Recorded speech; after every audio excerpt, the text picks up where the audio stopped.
So today we get to see my inner ninja come out. You guys didn't know I was a ninja, did you?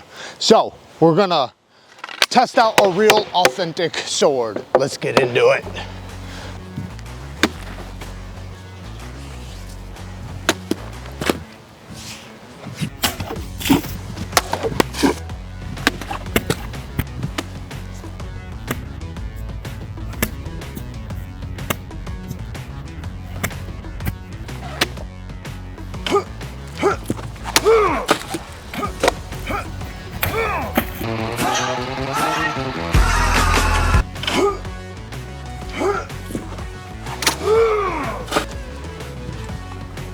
That was dope.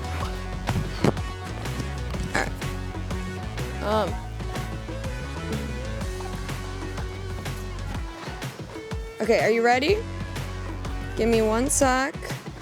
You moved a little bit, so let me scooch. And 3, 2.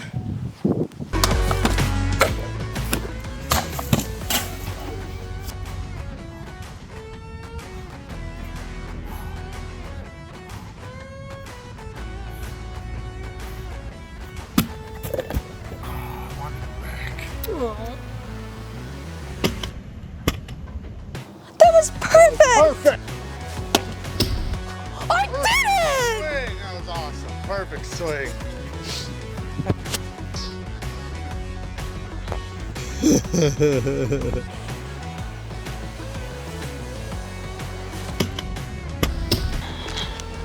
This place looks like a crime scene.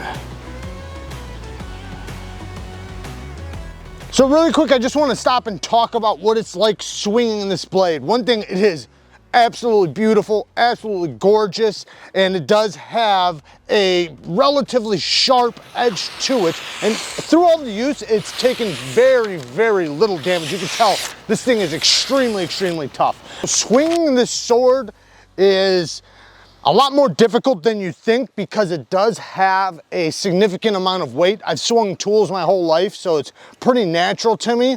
But when you're swinging it, you know, it feels a lot better to pass through things when you're pulling and pushing at the same time. So pulling back with this hand and pushing with this hand.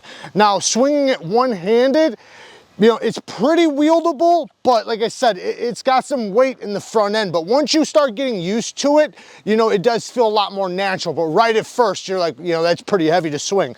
But as long as your wrist strength is good, you'll be just fine. If you're close up to the guard, you will feel that grinding around your hand, so you want to hold back just a little bit.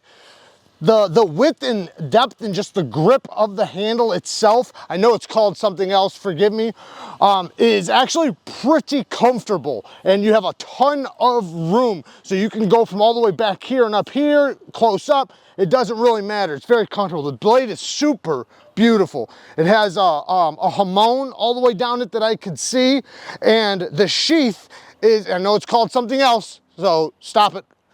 The sheath is awesome. It's so beautiful. It's got the inlay work and the coating over the wood, and then you got the bull's horn that is supposed to protect you from cutting through the sheath into your hand when putting it in and out.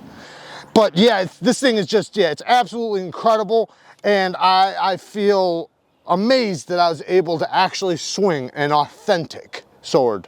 So Joe over at JS Bladecraft is the awesome person who let me borrow this. He's been super patient with me and been nothing but incredible, and he knows far more about swords than I do. So I'm gonna let you guys hear it from him. Well, Jared, thank you for that very kind introduction, and greetings to NEEVESKNIVES audience. My name is Joe from JS Bladecraft. I am so stoked to be doing this collab with Jared with this katana sword that I sent him. Now, I do a lot of knife reviews, mostly fixed blades, big fixed blades, and a lot of folders, but my passion is with katana. So you're going to see on my channel me talking about a lot of katana reviews and talking about a lot of swords. Jared, you did a fine job cutting with the sword. I was so stoked to see it on your channel. I finally got a katana on your channel, guy. I'm going to do my best to tell you the Japanese terms for everything on this sword. Now, a katana sword is very special. It's not like any other weapon in the world because everything is made up with different parts and everything has to be made to fit together as one unit. We're gonna start with the handle. The handle is called the Suka and the wrap is called an Ito wrap. Normally on good quality reproductions of katana, you have real fish ray skin underneath. The pommel is called the Kashira and all of the finishing pieces are called the Koshiri. This collar on the Suka or the handle is called the Fuchi. And this guard, not really meant to actually block sword attacks, but more or less to stop the user from sliding into the sharp point of the blade. The guard is called the Suba. Scabbard, okay, which is usually ornamented and varnished very, very well, is called the Saya. This particular rope is called the Segeo, and the Segeo is usually made to tie around the belt of the practitioner. And this is the Korigata knob. Open up the sword and you have the habaki. The habaki is made to give you the tension fit that the katana sword with the saya is very popular for. Blade is traditionally called the Nagasa. You notice how it's got a nice shine to it. You have a hamon line that is very, very apparent on this sword.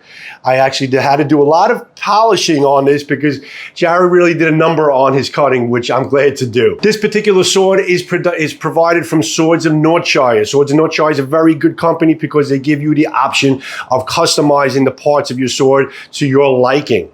You can definitely find a lot of stock items from Swords of NORTHSHIRE or build the type of sword that you want yourself. What I like about this blade is that it has 1095 steel. 1095 steel, I know there's a lot of super steels out there, but 1095 is definitely one of the tried and trues, very good, well-rounded type of steels, especially for a katana blade. And finally, on the mount of the saya is called the koiguchi, which is also called fish mount, okay, because it looks like a fish mount.